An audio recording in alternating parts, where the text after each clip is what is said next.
Paul Dioen here for Law School Success, frequently asked questions and questions you should ask. We're making this series of videos for a simple purpose to give you a solid foundation of what you need to do in law school to become successful. We will save you time, money, and effort, and we always promise to be completely truthful with you in everything that we convey to you and the information and secrets that we talk about. Law school can be difficult, law school can be hard, or law school can be very easy. Don't make it hard on yourself. You're in the right place to become a law school success. Let's get started. Questions you should ask. Number one, why is law school so difficult?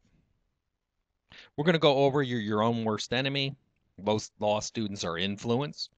Most law students think there's something special about learning the law. A good number of law students think they are special because they are attending law school, and the practice of law is a business. You're your own worst enemy. The average law student who walks into law school, we swear, we see this effect all the time. They got to lose 40 points on their IQ. And we can understand that in the beginning because you're in a new environment, you're with new people, you're going to spend a large amount of money, and you're scared. Okay? It's just that simple. You're scared. You don't know what's going to happen. You have no idea. And you've heard all these rumors and myths, and that's exactly what they are, rumors and myths. Okay? So you're in a new environment and you're unstable.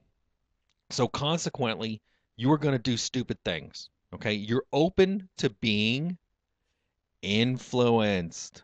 Okay? And there are people that will take advantage of you and influence you. Profs do it all the time. The schools do it all the time. And when you're influenced, you abandon all common sense. And when you're influenced, you abandon all the learning processes that brought you to the point in life that you're at. Let's face it, if you're in law school, at least you're ambitious, at least you're obsessive compulsive, and you want to get ahead in life. Okay, let's give you those. All right. Now, the thing is you don't know whether all the rumors and myth about law school are true because you haven't attended it yet. You have to experience it. But why would you abandon the fundamental way that you learn everything you've ever learned in your life and you've done quite well with it? Why would you abandon all those learning processes to accept what they call the Socratic method?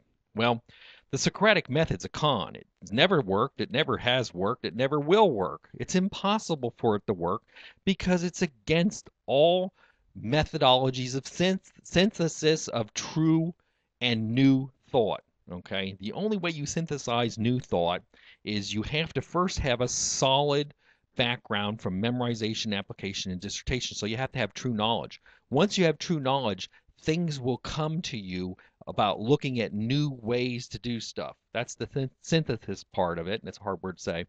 But the point is most law students are influenced, so they immediately buy into this new paradigm of learning and class discussion and oh you just name it, and it's all a con, it's all worthless.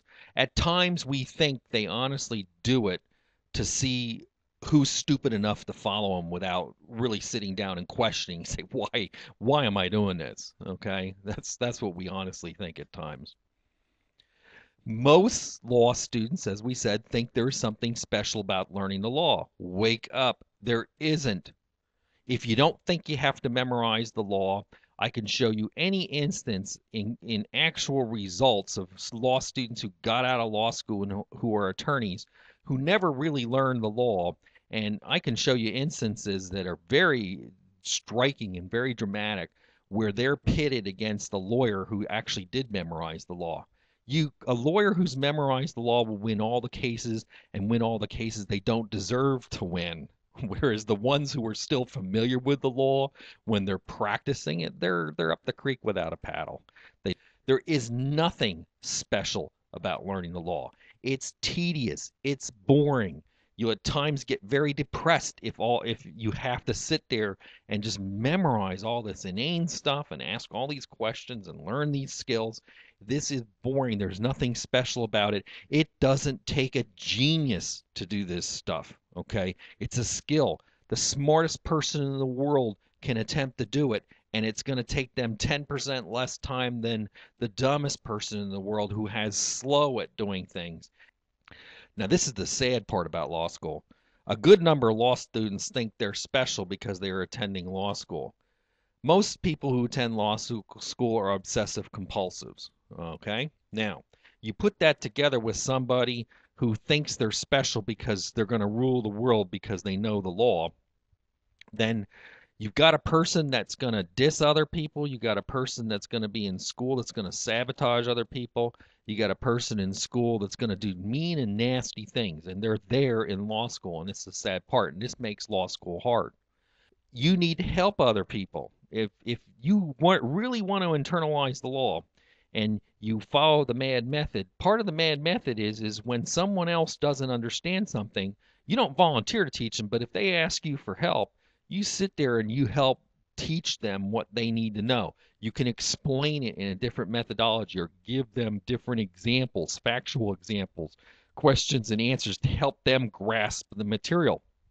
When you do that, your internalization level goes up so high that it's actually the preferred way to do the M.A.D method is to actually learn the materials good enough so that you can teach them and you become better and better and better at the internalization.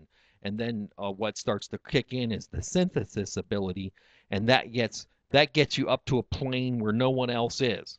Okay, so you got to be kind to people. You got to help other people. You don't need to bring anybody down. You don't need to be the number one. You don't need to compete with anybody. You just got to get good enough grades that are good enough for you so that you can quote, if you're have no prior job experience, go out and get a job. It's just that simple. You don't need to bring anybody else down to be able to do that. You need to help other people so that you can do it better. Why? This is like pro sports. How many people who play high school and college sports actually make it to the pros? What, one in 10,000 maybe, if that's the number, whatever it is, one in 5,000, okay? Well, everybody who goes to law school, guess what? The reality is this is a business.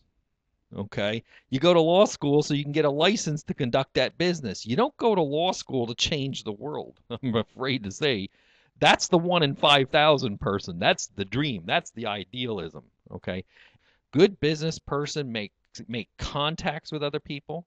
Good business persons help other people. All right. You can remain professional and make all kinds of friends, and you can compete fairly and squarely, and that's what we suggest you should do. It's a business. Again, you're your own worst enemy. Most law students are so influenced, there's no hope for some of them. At least half of them have no hope at all. Most law students think there's something special about learning the law. That's a myth. Okay. A good number of law students think they're special because they're attending law school. That's the hard part about law school, where there's people that you will meet in law school that are sick.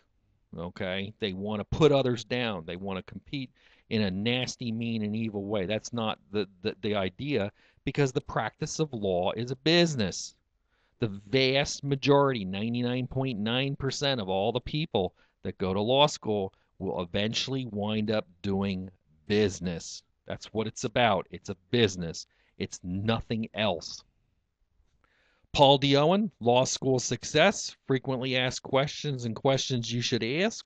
Thanks for listening to the lecture. Hope we conveyed some valuable information to you to save you time, money, and effort. Go to the site at www.bsmsphd.com. You can get all the rest of the lectures for free by just subscribing, and we even have some free offers for you for if you're a 1L law student. So go to the site at www.bsmsphd.com, sign up, get the rest of your lectures for free and some free product. Paul D. Owen, Law School Success. You've come to the right place.